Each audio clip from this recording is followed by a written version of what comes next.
não passa de um herege, e nós vamos contar tudo para você neste vídeo aqui falando. Olá pessoal, sejam todos bem-vindos ao nosso canal, que Deus abençoe a sua vida, e nós estamos nessa série de julgamentos ou de análise a respeito dos pregadores. Será que eles estão pregando a palavra de Deus? Qual o estilo de pregação que eles utilizam?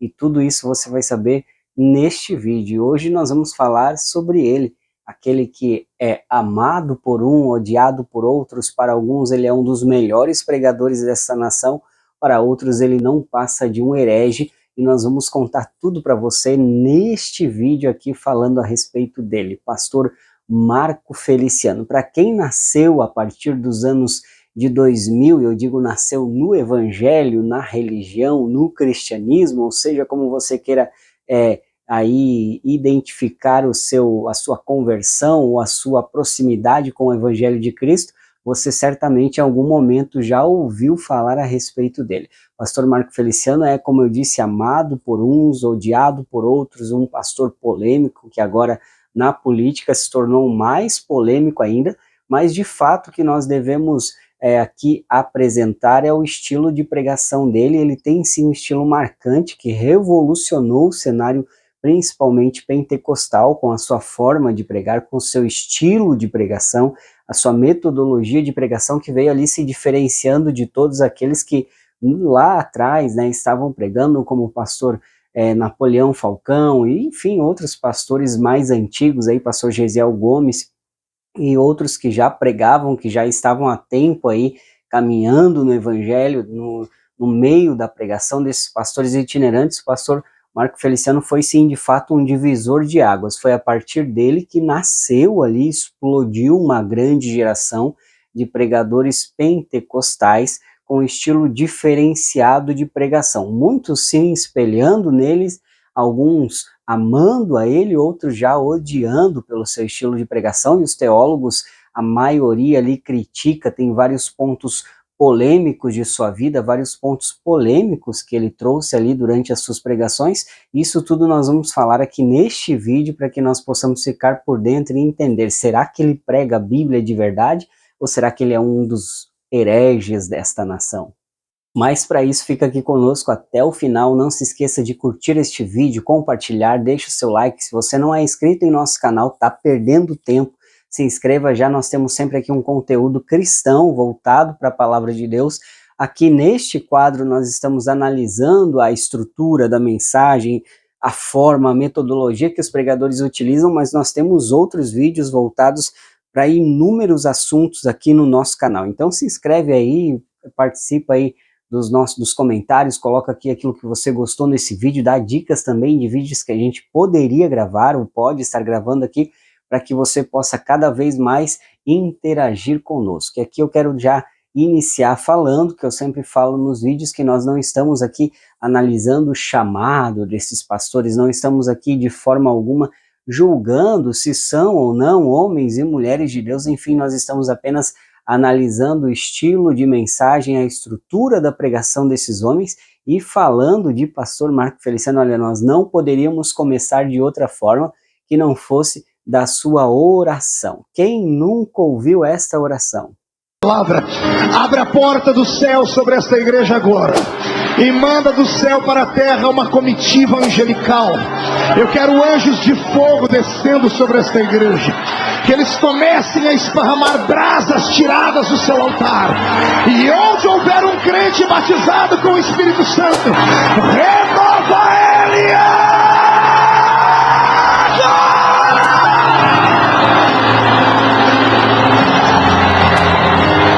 É sim, de fato, uma oração polêmica. Ele tem esse estilo de iniciar ali, foi um grande avanço na pregação ali, porque ele começou com aquele argumento, aquela fase argumentativa no início da mensagem que muitos pregadores copiaram, alguns de forma equivocada, pois se estenderam demais, outros copiaram até sua própria oração, e eu já vi alguns fazendo a mesma oração, do mesmo jeito, uma cópia idêntica ali, uma cópia pirata, mas idêntica. Mas aqui nós vamos analisar então essa oração. Será que a oração dele é bíblica? Primeiro que ele começa dizendo para que Deus em um raio ali, ele sempre utiliza um raio de 5, de 10, enfim, de 15 quilômetros, cerque, quando ele está nos Gideões lá, principalmente as primeiras mensagens dele, ele começou, cerque este ginásio, né, com os teus anjos, com o peso da tua glória, enfim, será que isso é bíblico? Pois bem, nós vamos analisar e nós podemos dizer que sim, de fato, nós podemos orar, pedir para que Deus cerque o lugar onde estamos com os anjos dele, com a glória dele, com o poder dele. A oração ela pode ser definida como um diálogo com Deus. Agora, o que chama a atenção é que ele sempre repete a mesma coisa. Será que repetir uma oração é válido? Quando nós vamos para a Bíblia e nós analisamos isso, nós entendemos que a Bíblia diz para nós não fazermos vãs repetições. Vãs repetições são aquelas orações longas, onde você fica repetindo a mesma coisa durante muito tempo, e às vezes sem um propósito ali pré-definido, pré-estabelecido. Na oração dele a gente observa que tem um propósito. Na oração dele a gente observa que ele está voltando-se, pedindo proteção para o lugar onde ele está pregando, pedindo que Deus afaste ali todo o mal. Se é uma oração sensacionalista, se é de coração, isso eu não consigo julgar e trazer aqui para vocês, porque isso é individual e pessoal, e cada um tem ali a sua opinião a respeito dessa oração, mas o que chama atenção de fato é exatamente esse ponto, que ele repete sempre a mesma oração, parece algo que já está gravado ali na mente dele, já está encaixado ali, ele sempre repete assim como os seus bordões, os seus jargões ali, né, os crentes que pentecostal que não faz barulho, tá com defeito de fabricação, que enfim virou até motivo aí de frases na internet, de camisetas também que foram estampadas aí, e que ele próprio lá nos anos 2000 vendia essas camisetas com as frases que ele falava. Isso era muito replicado pelo povo evangélico, principalmente pelos pregadores em cima do púlpito. Eu já vi diversos pregadores utilizando isso, mas então de fato sim, a oração dele pode, claro, ser uma oração bíblica, porque ela se encaixa dentro de um padrão bíblico, onde ele pede para que o céu se manifeste na terra e que a vontade de Deus seja feita, né? Cumprindo ali, claro que de outra forma, bem diferenciada, mas segue ali o padrão da própria oração de Jesus Cristo, que é a oração do Pai Nosso, onde ele pede para que a vontade de Deus prevaleça e que haja proteção também, de certo modo, quando ele diz que seja feito na terra, assim como no céu. Então isso é algo notório, nós podemos entender que a oração pode sim se encaixar em uma oração bíblica. Então o início da mensagem dele, nós já podemos analisar que existe algo bíblico ali. Agora, o segundo passo da oração dele, olha como ele inicia.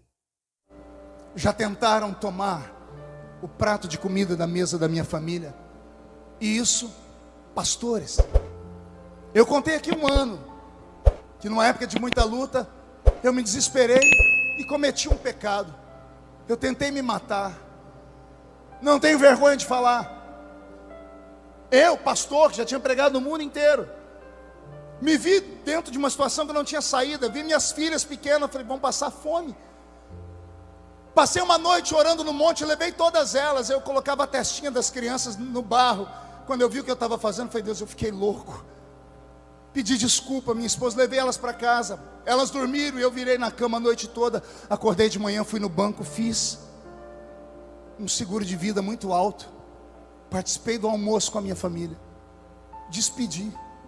Peguei meu carro pela rodovia Anhanguera. Pois bem, eu vou acelerar aqui um pouco o vídeo para vocês entenderem mais, mas se você quiser analisar a pregação dele, existem diversas aí pela internet, e ele sempre começa com uma saudação. Após a saudação, ele faz a oração. Depois da oração, ele vai para o ponto principal, que ele chama de pano de fundo para a mensagem dele, e esse pano de fundo das pregações dele, principalmente para quem acompanhou ele desde o início lá, sabe que foi mudando aos poucos. Aquele que lá atrás contava muitos testemunhos, muitas experiências de algo vivido por ele, de coisas que ele passou, de coisas que ele viveu, já foi ao longo do tempo mudando. Quando a gente observa isso, a gente percebe que houve assim ali uma espécie de maturidade a respeito das coisas que ele contava, a respeito das coisas que ele falava, e ele foi se adaptando. E essa adaptação para muitos foi boa, para os mais fervorosos pentecostais ali, ele perdeu um pouco da essência dele, sendo que lá atrás ele contava aqueles testemunhos, como quem não se lembra do testemunho do peixe, enfim, pesquisa aí na internet que você vai compreender do que eu estou falando, e diversos outros testemunhos que ele conta a respeito da sua vida própria, do seu pessoal, que também podemos encaixar como bíblico, uma vez que você está trazendo ali a grandeza de Deus, mostrando aquilo que Deus fez, aquilo que Deus faz, aquilo que Deus lá atrás operou. De fato pode ser algo bíblico, né? De fato pode se encaixar como algo bíblico. Então, quando ele começa a sua mensagem nesse estilo de introdução, de introdutória ali, sempre trazendo um testemunho, sempre acrescentando ali, como ele diz nas palavras dele, a fé dos irmãos, ele está, assim, de fato, engrandecendo o nome de Deus, diferente de muitos que acabam, às vezes, falando de si próprio, falando de coisas que aconteceram na sua vida, não com o intuito de testemunhar a grandeza de Deus, mas sim mostrar aonde esteve, o que fez, e como eu já vi diversos, você conhece diversos pregadores que começam falando a respeito de suas viagens, de suas agendas lotadas, e aí vão sempre trazendo para si própria a glória que é de Deus e que ele não divide com ninguém, e isso é fato e é bíblico. Então, quando ele faz isso, e é bem verdade que nem sempre ele começa assim, nem sempre ele faz isso, mas quando faz, de fato nós podemos identificar como uma mensagem bíblica, cristocêntrica, porque está ali engrandecendo o nome de Cristo e atribuindo a Deus aquilo que aconteceu em sua vida ou na vida de quem ele está ali contando o testemunho. O segundo ponto da mensagem dele é de fato ali quando ele vai começar a história, quando ele vai começar a formar este pano de fundo, o contexto bíblico que está por trás, ele sempre traz uma história. E aí que entra as grandes polêmicas dele, pois estas histórias, para muito, esse pano de fundo, esse contexto que ele traz, para muitos é sim fantasiosa, e de fato, muitas vezes ele traz algo ali, algumas palavras mirabolantes que a gente fica tentando encaixar na Bíblia, e muitas vezes, mesmo se esforçando, a gente não consegue encontrar nada de bíblico no que ele está falando. Do céu. Quando você olha firme, não são os seus olhos que o diabo teme, é os olhos de quem está ali. Quando você fala, não é você que fala, é ele que fala através de você por inspiração. E por isso a igreja vai ao céu e volta à presença dele. É claro que ele sempre justifica com um contexto histórico, com alguns outros pregadores, com alguns outros estudiosos da Bíblia, com algumas coisas que ele leu, e aí de fato a gente pode encaixar naquilo que se diz que é o contexto histórico, que está além da Bíblia, que está por trás do contexto bíblico, sempre tem a história, uma vez que essa história serve também para provar que a Bíblia, por exemplo, de fato é real, que é verdadeiro, que as histórias bíblicas são reais. Por exemplo, quando você pega a pessoa de Jesus, existe uma história além da Bíblia sobre Jesus. Existem estudiosos, escritores, historiadores que falaram a respeito de Jesus. Isso serve para alimentar o pano de fundo da história, e de fato isso em até algum momento parece não ser tão prejudicial, mas é aí que entra o ponto mais polêmico da vida do Marco Feliciano. Em muitos momentos ele trouxe ali panos de fundo, contextos que foram muito polêmicos, que renderam muita discussão na internet, como por exemplo, quando ele falou da maldição da África. E se você não viu ainda, vai lá pesquisar, é um tema importante e interessante, aonde ele foi ali cancelado, digamos assim, por muitos, e aplaudido por outros, e ali trouxe uma série de questionamentos de se ele estava trazendo algo real ou irreal. Noé lança uma maldição patriarcal sobre os descendentes diretos de Cã.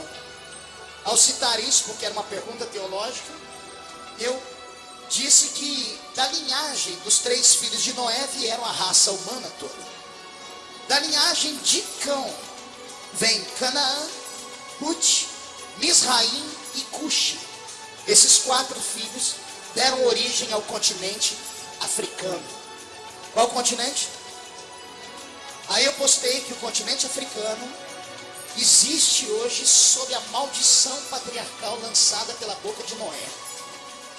e diz que possivelmente por causa disso, vírus como o Ebola, AIDS, guerras entre etnias, como já ocorreu lá dentro daquele país, fascínoras como Idi Amin, como Jonas Savimbi, que matavam crianças de 5 anos arrancando suas cabeças, fome, peste, aconteçam naquele país. E para ajudar, Deus diz que repousa sobre o continente africano o peso da maldição de Noé.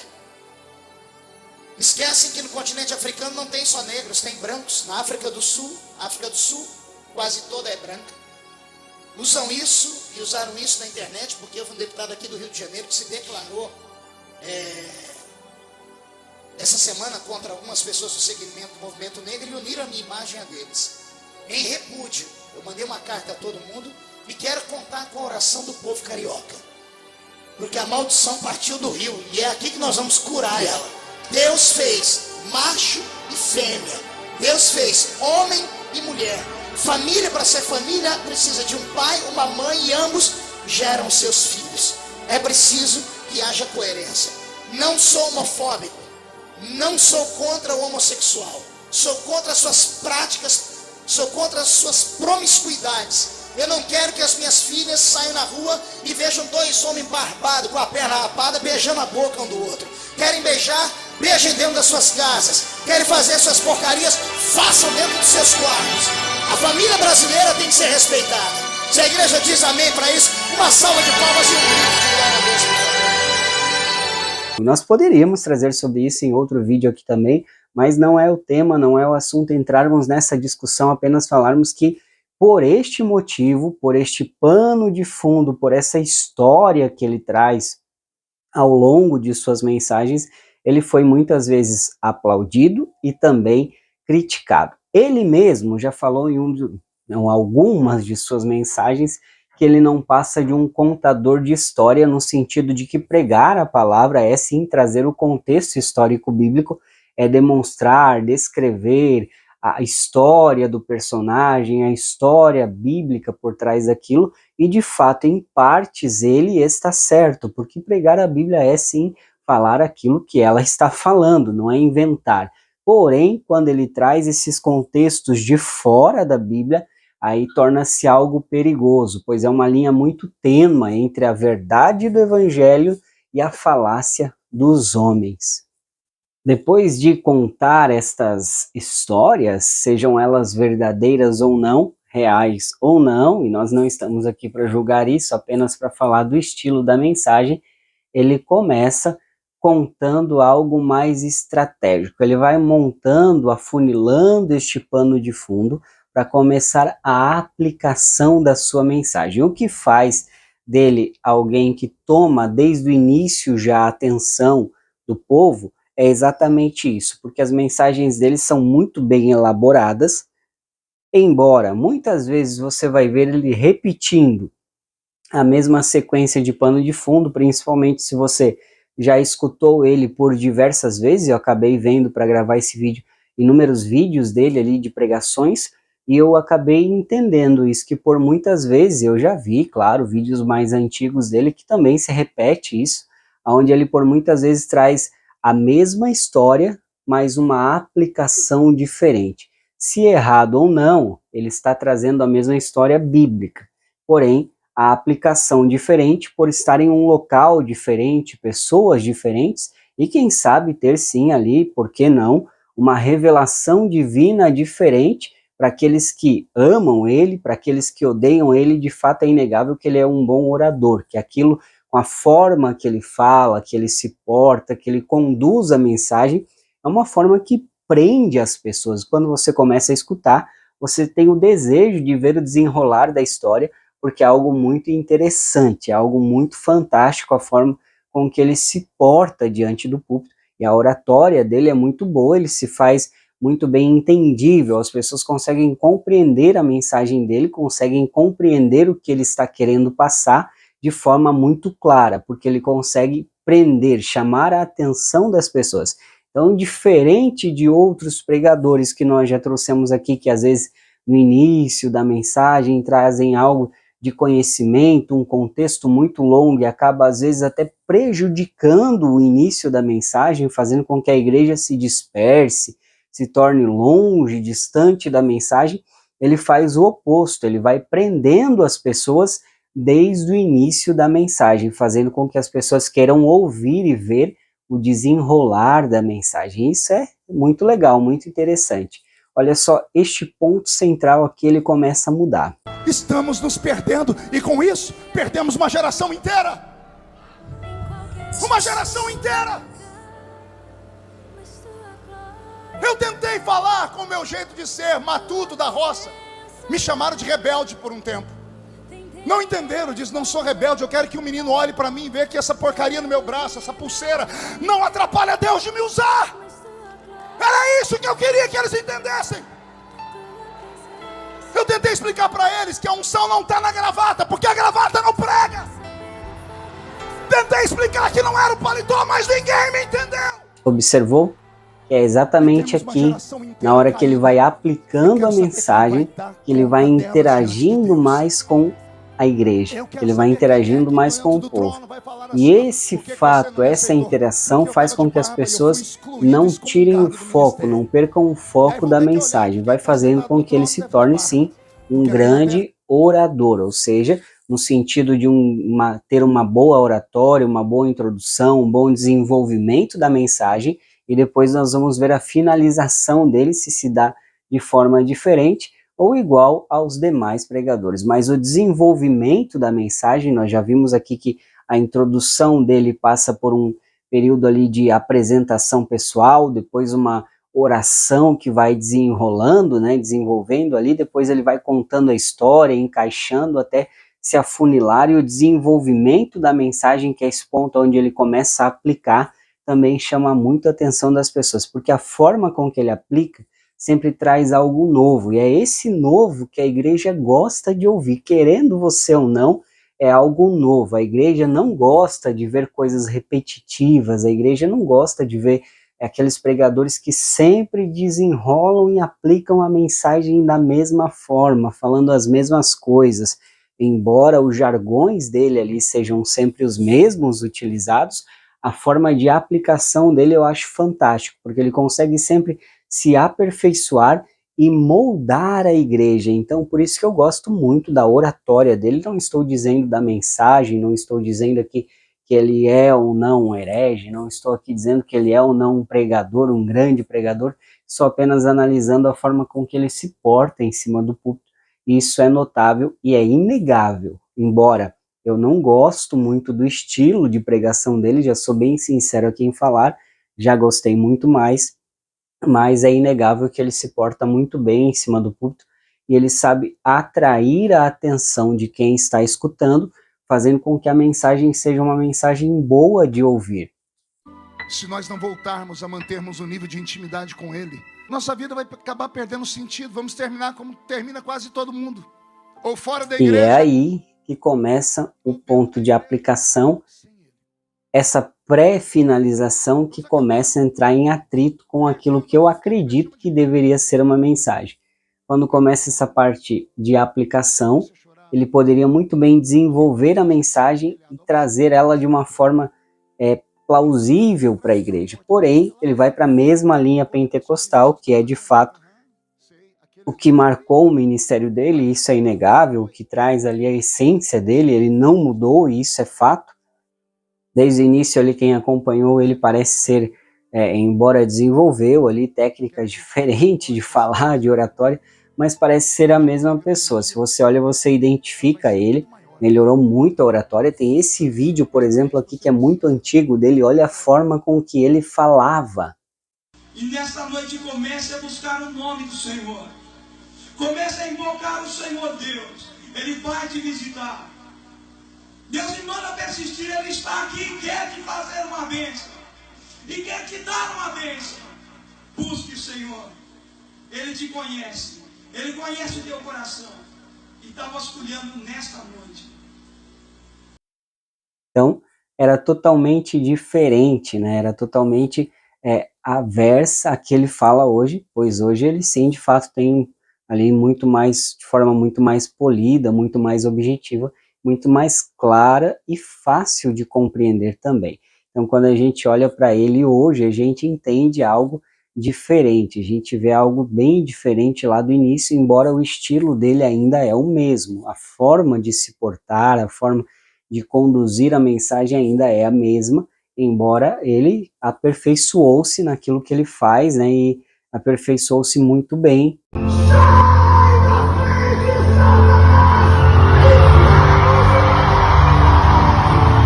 E isso também é algo que chama muito atenção.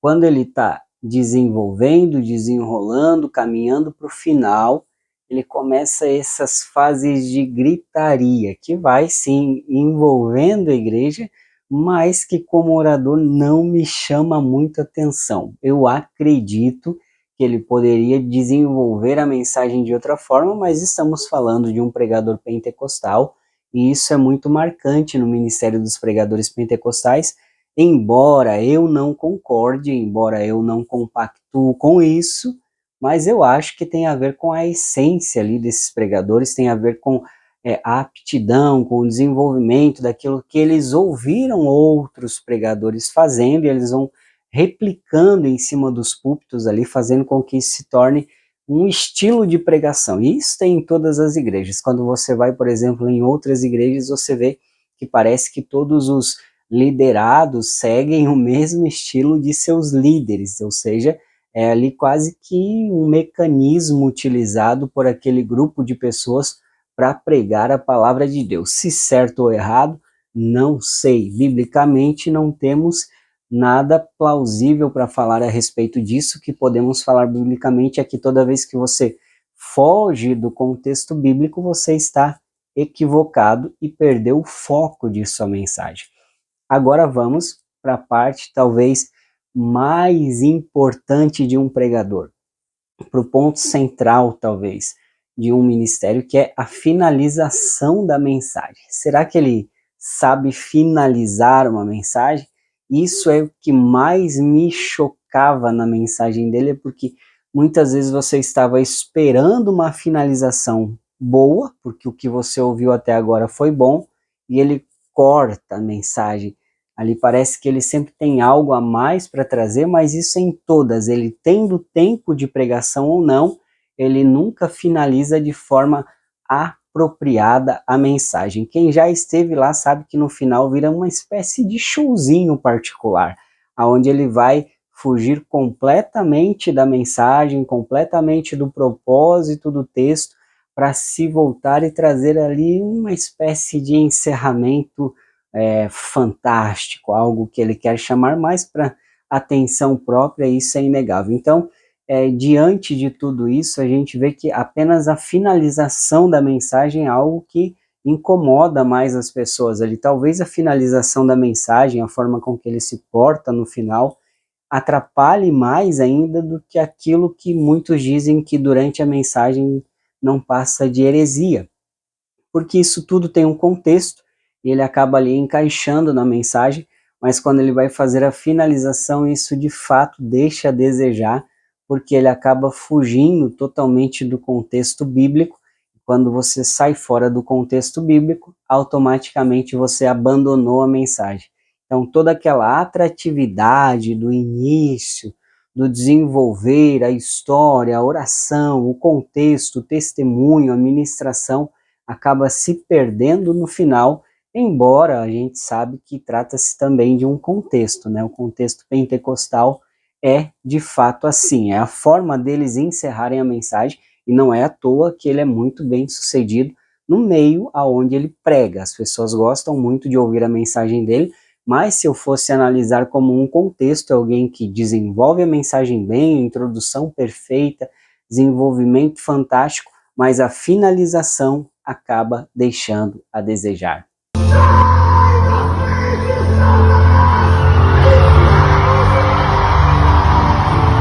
Espero que você tenha gostado aí dessa espécie de análise do pregador aí, onde a gente está trazendo sempre um pregador diferente, analisando a mensagem, falando um pouco do discorrer, da forma com que ele se porta, da forma com que ele desenvolve a mensagem. Hoje estamos aqui, falamos, né, a respeito do pastor Marco Feliciano, e vamos continuar no decorrer dos outros vídeos falando a respeito de outros pregadores. Por isso, não deixa aí, você que ainda não se inscreveu, se inscreve no nosso canal, ativa aí o sininho das notificações para ficar por dentro de todo o contexto que a gente traz aqui todas as semanas, diversos vídeos voltados para assuntos cristãos relevantes e que tem notoriedade aí na semana. Então você pode já começar se inscrevendo, ativando o sininho das notificações, compartilhando esse vídeo também com alguém que você acha que gosta ou não do pregador que nós falamos, para ver se ele concorda. E o que você achou? Você concorda com o que eu falei a respeito dele?